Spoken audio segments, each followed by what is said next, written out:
Good morning, dear students. Today we will continue the chapter Cash Book, and this is the third lecture of Cash Book chapter.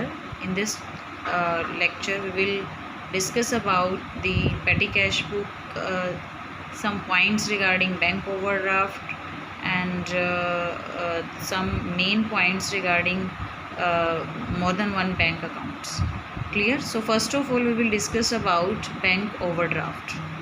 So what do you mean by bank overdraft? Bank overdraft means, suppose if you have 10,000 rupees in your bank account, and at a point of time if you required more than 10,000 rupees, then if you are a good customer of a particular bank, so that bank can provide you a facility to withdraw some extra money. At what amount, this is fixed by that particular bank regarding your relation. कितना amount आप निकाल सकते हो, ये bank decide करेगा कितना आप extra amount निकाल सकते हो. सपोज बैंक आपको 15,000 निकालने की परमिशन देता है, but in your account your bank balance is 10,000.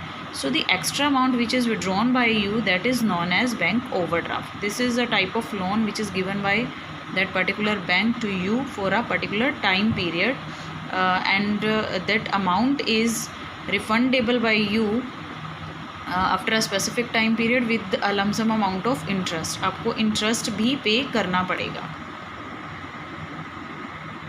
So suppose in a question of cash book, suppose you have a bank overdrafts amount or you have bank's credit balance. Question में आपको या तो bank overdraft के name से एक amount दिया होगा, या फिर credit balance of bank means bank balance bracket में credit balance is written. So the credit balance means the total of credit side is more than the total of debit side.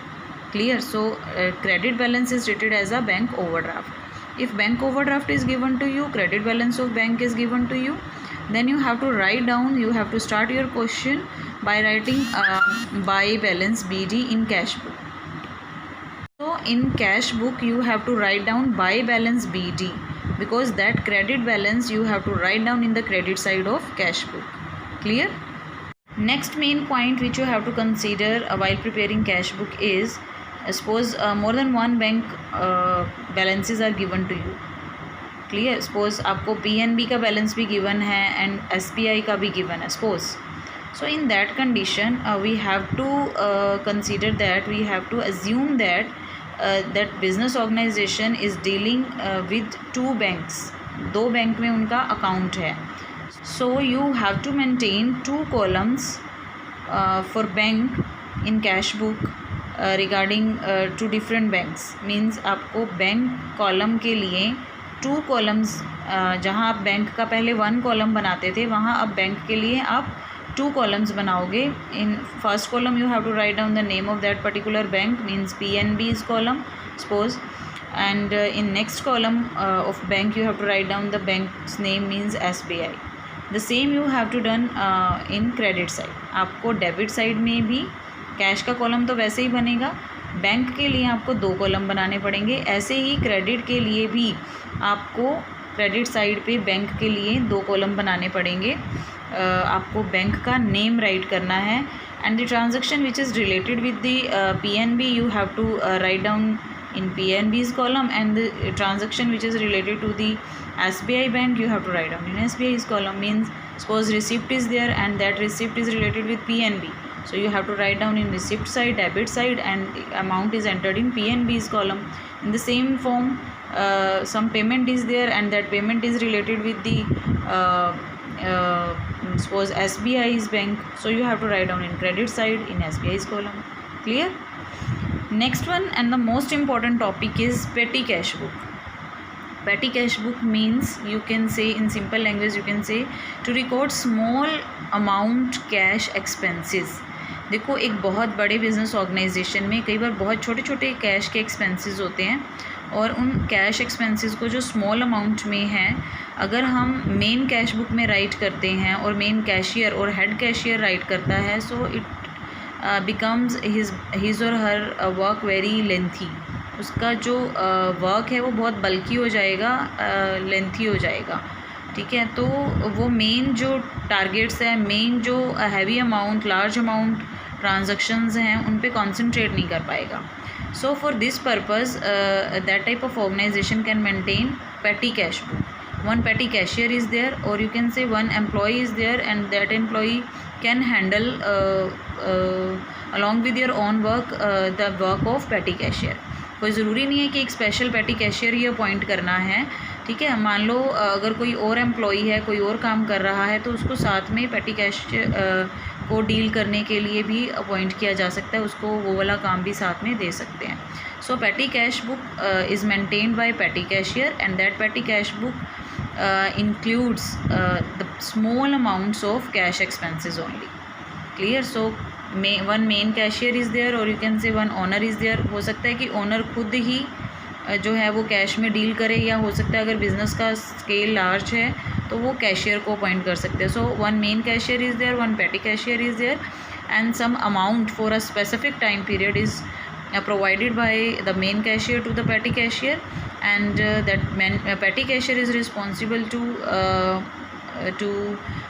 means to do all types of small expenses, and he is also responsible to record each and every type of expense, even if that amount is for ₹1.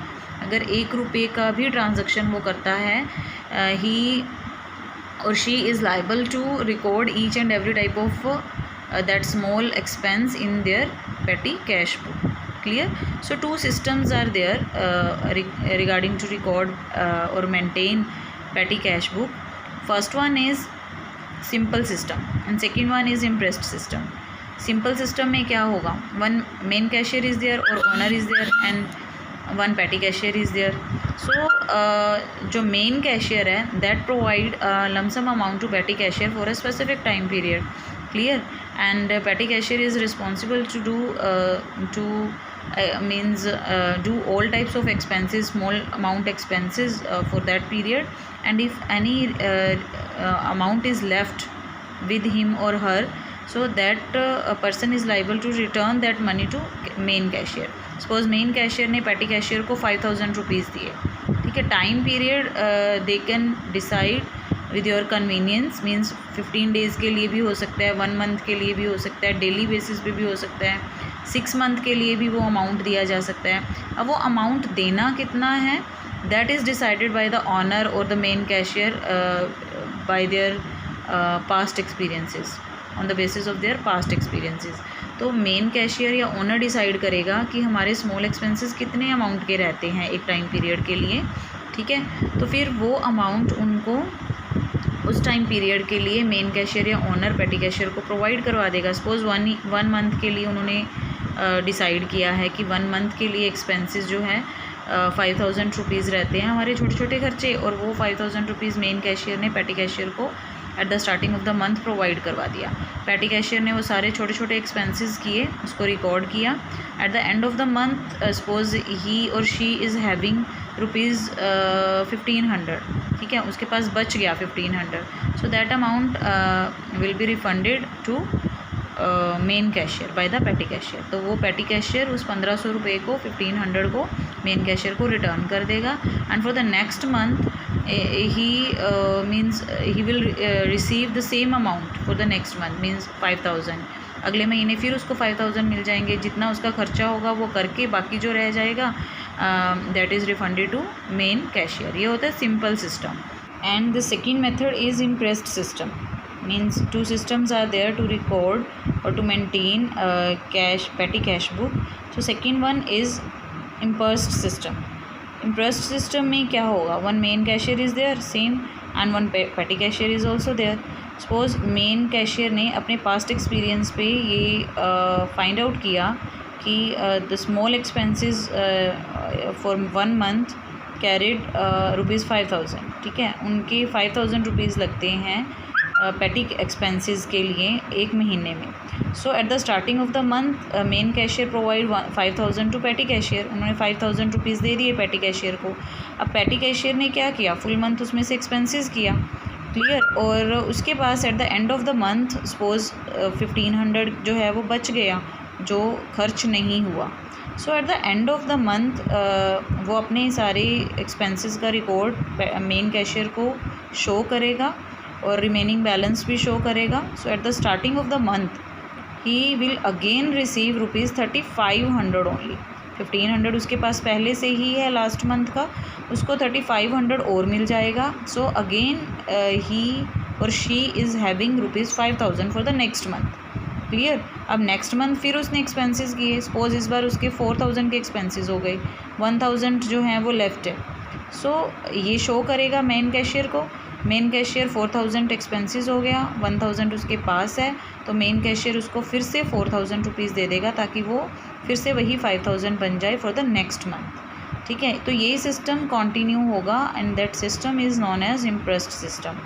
So that money which is received by the petty cashier at the starting of every month, that money is known as impressed money. Clear?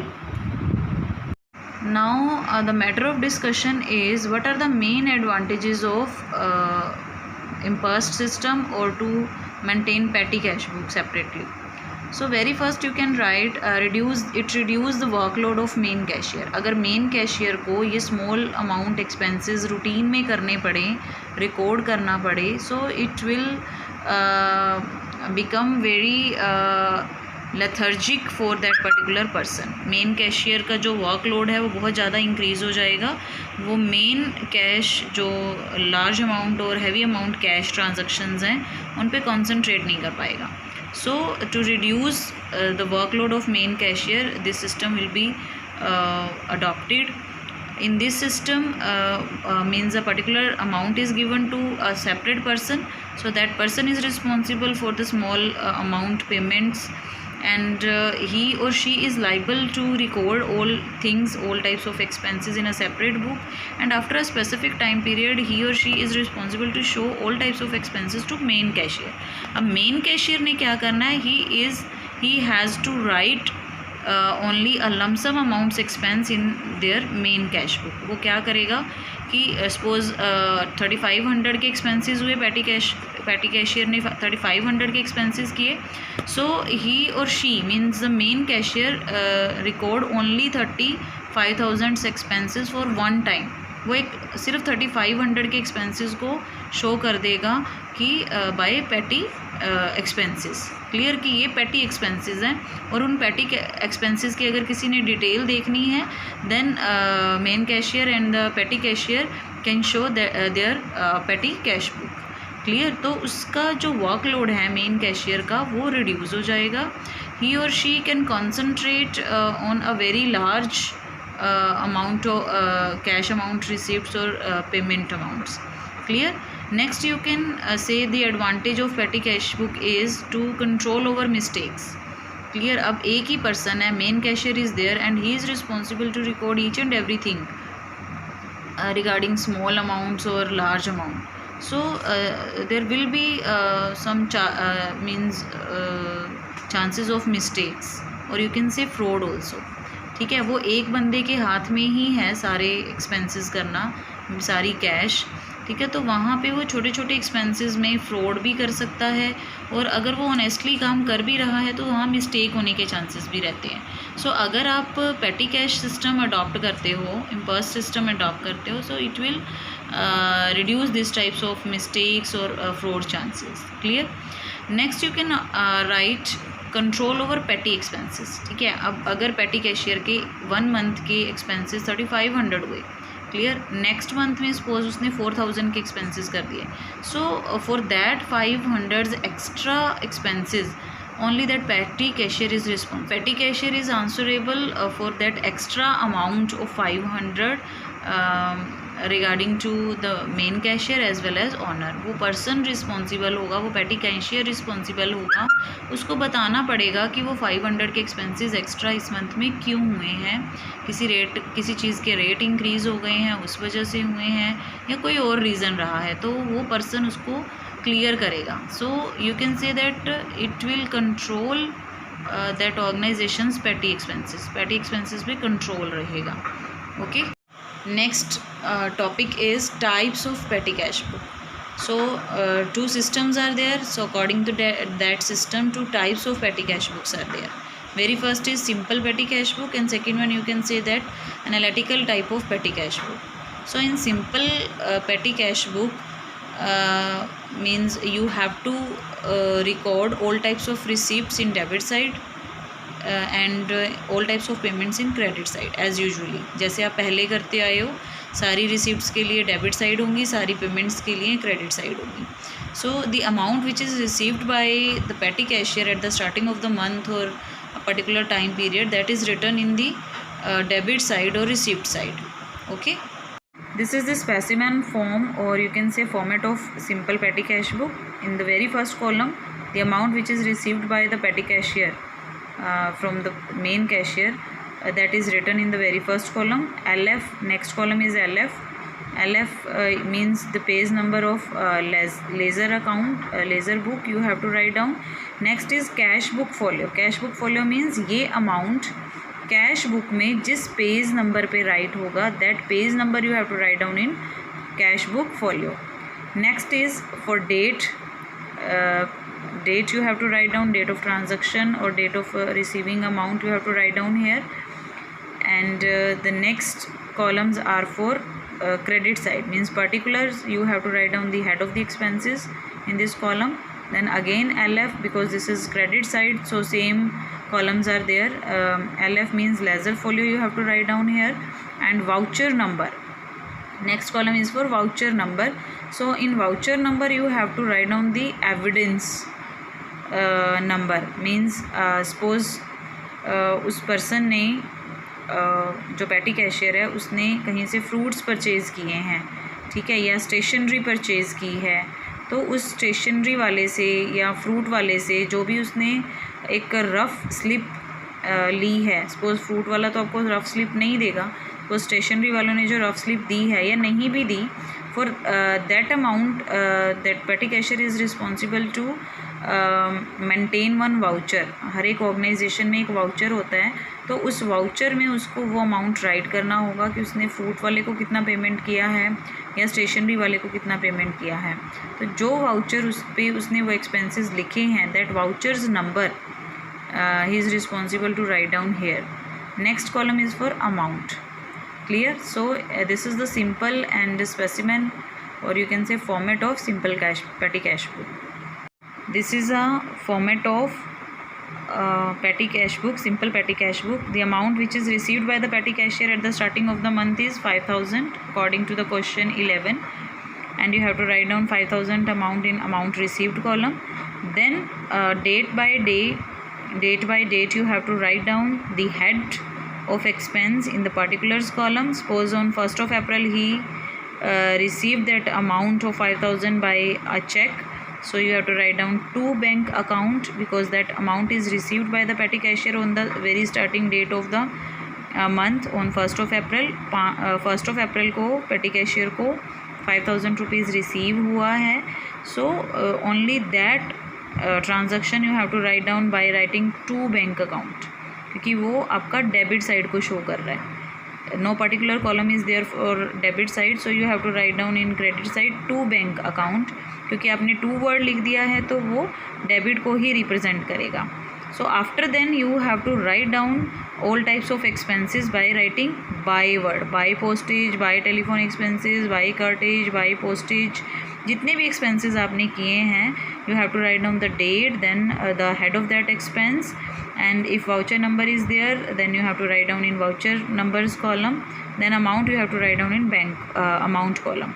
Suppose that expenses, total expenses amount is rupees 3,560. 5,000 उसको मिले, उसने 3,560 expenses कर दिए. So the balance is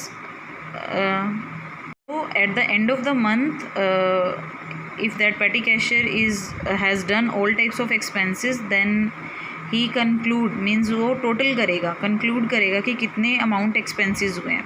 So postage, telephone, cartage, again postage, again sundry expenses is there, and stationery is also there. So suppose उन पे उनके 1,440 rupees expenses हो गया, क्लियर। सो 5000 उसको मिला था, 1440 के एक्सपेंसेस हो गए, बाकी अमाउंट कितना बैलेंस रह गया 3560। So that balance is return bye writing bye balance CD। ठीक है, जितना अमाउंट उसके पास बचा है वो क्या करेगा, डेबिट का तो टोटल पड़ा ही है हमारे पास 5000, क्रेडिट का टोटल करेगा। क्रेडिट का टोटल जो है वो 1440 आया। ठीक है, डेबिट का टोटल है 5000, तो दोनों का डिफरेंस कितना आएगा 3560। सो ये जो डिफरेंस है बैलेंसिंग में किया था ना जैसे लेज़र में, सो ये जो 3560 है ये बैलेंस आ गया, मीन्स ये आपके पास अभी अमाउंट है in hand. So that amount you have to write down in credit side by writing by balance CD. Clear? अब ये बैलेंस आपके पास पड़ा है। So on very next day means on 1st of May कितना amount पड़ा है आपके पास 3560। तो आपको मेन कैशियर और कितना अमाउंट दे देगा जो आपके खर्च हो गए हैं, means 1440।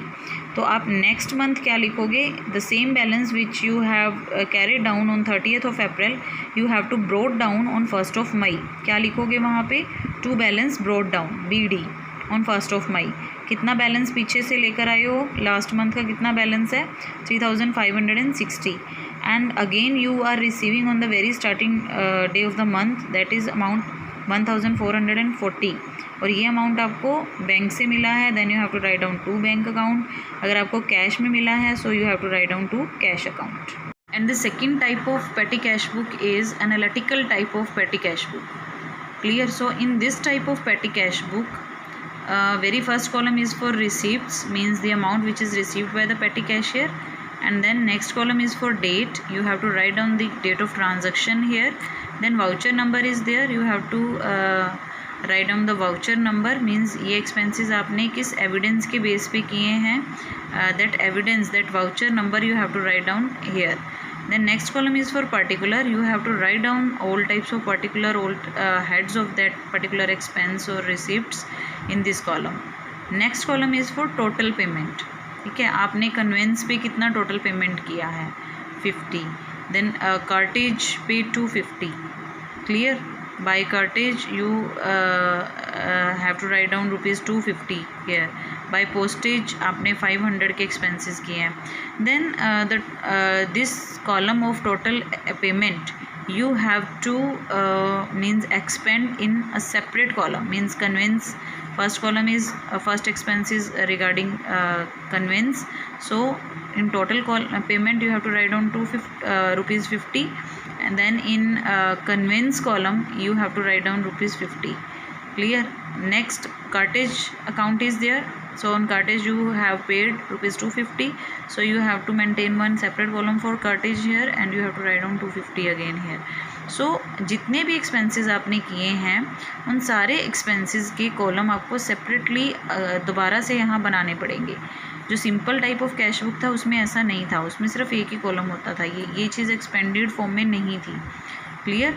So suppose again conveyance is there, ठीक है ना, दोबारा से कन्वेंस आ गया, तो आपने उस कन्वेंस के टोटल पेमेंट में लिखा और the same amount you have to write down in conveyance column.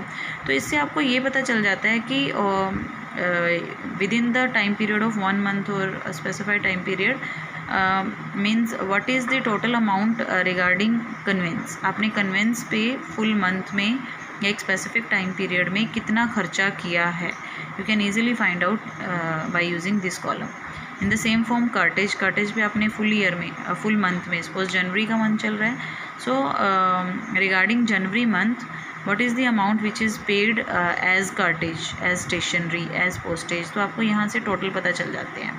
सो आपने क्या करना है, सारा अमाउंट जो आपको at the starting of month receive हुआ 10,000, you have to write down 10,000 in receipt column, and you have to write down to cash account, because as a petty cashier you are receiving that amount of 10,000 in the form of cash, so you have to write down to cash. Otherwise you can also write down to bank if you are receiving that amount in check form. Clear. Then all types of expenses which you have done in that specific time period, that then at the end of that month means मान लो अभी उस month में और कोई expenses नहीं है, then you have to total debit as well as credit side. Debit side का total तो आपका 10,000 ही है, so the credit side total is ₹5,500. So rupees 5500 is paid on small expenses in the month of January. Clear? So suppose यहाँ weekly basis पे ये निकाल रहे हैं, एक वीक के लिए ही उसको 10,000 का अमाउंट मिला हुआ है, जिसमें से 5500 रुपीज़ उसने एक्सपेंसेस कर दिए। तो बैलेंस क्या है? By balance CD, balance is 10,000 minus 5500 is equal to 4500। ये आपके पास अभी बैलेंस बचा है। क्लियर? सो नेक्स्ट वीक में क्या होगा? That the same balance is brought down to by writing to balance brought down. ठीक है, ये 4500 आपका नेक्स्ट वीक में जो है वो कंटिन्यू होगा। ठीक है, अब क्योंकि इम्प्रेस्ड सिस्टम है, हर वीक में 10,000 रुपीज़ मिलने हैं, 4500 रुपीज़ आपके पास ऑलरेडी हैं, तो कितना कम है? The amount which is less regarding 10,000 is 5500। तो आपको मेन कैशियर 5500 रुपीज़ और दे देगा, because you are receiving in the form of cash, so you have to write down to cash account in debit side. Clear? अब इसकी recording कैसे होती है, पोस्टिंग कैसे होती है? ठीक है, ये आपको अमाउंट पे किया एज अ पेटी कैशियर, मेन कैशियर ने अमाउंट पे किया, सो वो इस अमाउंट की एंट्री जो है अपने क्रेडिट साइड पे लिख लेगा, because that amount is paid to the petty cashier. ठीक है, उसके बाद उसने क्या करना है? कन्वेंस के अकाउंट जो उसने लेज़र में मेंटेन किया है, ठीक है, कन्वेंस के चार्जेस को वो वहाँ ट्रांसफ़र कर देगा, टोटल इस वीक में जितने हुए हैं। ऐसे ही कर्टेज के एक्सपेंसेस को लेज़र अकाउंट में जो कर्टेज लेज़र बुक में जो कर्टेज अकाउंट बनाया है वहाँ पे ये डायरेक्टली ट्रांसफ़र कर देगा।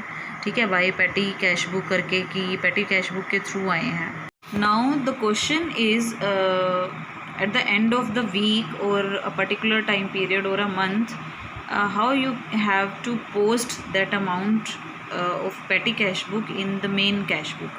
आपने जो ये petty cash book separately maintain की है, इसको आप मेन कैश बुक में कैसे लेके जाओगे after a specific time period.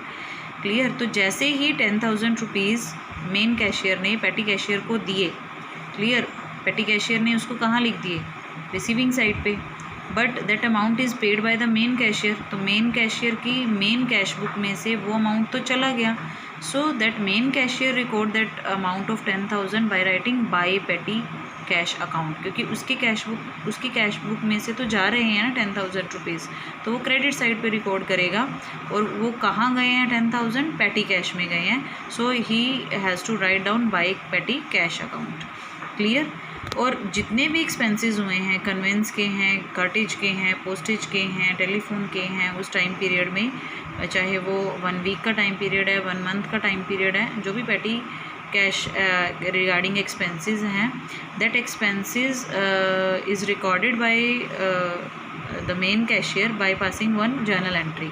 वो क्या करेगा कि एक जर्नल एंट्री पास करेगा, ठीक है, जितने भी एक्सपेंसेस हैं उनके लिए सेपरेटली। सपोज कन्वेंस चार्जेस हैं, so conveyance account debit to petty cash account. In the same form repair expenses are there, so repairs account debit to petty cash account. Travelling expenses is there, so travelling expenses account debit, because this is a type of expense, so according to the nominal rule you have to debit. और वो किसने किए हैं? To petty cash के through गए हैं, सो इस type से वो जर्नल एंट्री करेगा। और जो भी उसने लेज़र बुक में अकाउंट्स मेंटेन किए हुए हैं टेलीफोन के, रिपेयर्स के, वहाँ पे उस अमाउंट को वो डायरेक्टली राइट कर देगा। पूरे मंथ का जो टोटल अमाउंट है सिर्फ वही जाएगा एक ही बार, डिटेल पेटी कैश बुक में ही रहेगी। क्लियर? सो इस टाइप से इसकी पोस्टिंग होगी। यहाँ कन्वेंस रिगार्डिंग एक्सपेंसेस कितने हैं? 650। और ये कितने टाइम पीरियड के लिए? 1 वीक के लिए। Okay, so in you can say laser book कौन से साइड में दिखाए हुए हैं? यहाँ पेटी कैश बुक में एक्सपेंस है, इसीलिए क्रेडिट साइड पे शो किया हुआ है। क्लियर? सो लेज़र बुक में जब कन्वेंस का अकाउंट प्रिपेयर होगा, सो that amount is recorded in the debit side. ठीक है, कन्वेंस अकाउंट जब आप लेज़र बुक में मेंटेन करोगे, सो इन दैट कन्वेंस अकाउंट, क्योंकि रिवर्स एंट्री होती है, वहाँ कहाँ लिखे हुए हैं? एक्सपेंसेस में लिखे हुए हैं। सो हमने जर्नल एंट्री क्या किया था? Conveyance account debit to petty cash book, so petty cash book में आपने बाय कन्वेंस कर दिया। क्लियर? अब जब आप कन्वेंस का अकाउंट बनाओगे, then you have to write down to petty cash account. आप पूरे वीक का 650 यहाँ पे राइट कर दोगे। इसी टाइप से सपोज आप 1 मंथ के लिए बना रहे हो petty cash book, so you have to write down only 1 figure of that particular 1 month or 3 months, you have to write down only one time here. ठीक है, आप उसके अकाउंट में एक ही बार लिखोगे. अब आपको 650 की डिटेल यहाँ लिखने की ज़रूरत नहीं है कि ऑन 2nd ऑफ जैन को 50 रुपीज़ के कन्वेंस पे एक्सपेंसेस हुए थे और 200 रुपीज़ जो हैं वो सपोज 6 जनवरी को एक्सपेंसेस हुए थे. यहाँ वो डिटेल देने की ज़रूरत नहीं है, वो डिटेल आपकी पेटी कैश बुक में सेफ है. क्लियर. सो इसी टाइप से सभी एक्सपेंसेस को राइट होगा. Suppose next is cartage. Clear. Cartage account is here according to the petty cash book. Cartage के कितने एक्सपेंसेस हैं? 950. So 950 you have to write down in ledger account by preparing cartage account and you have to write down 2 petty cash book. 950 आप debit side पे right कर दो. Okay, that's all for today. This chapter is completed from my side. You have to practice some numerical. One doubt session is organized by me later. So in that session we will discuss about your doubts. So for that you have to prepare the same chapter. Okay.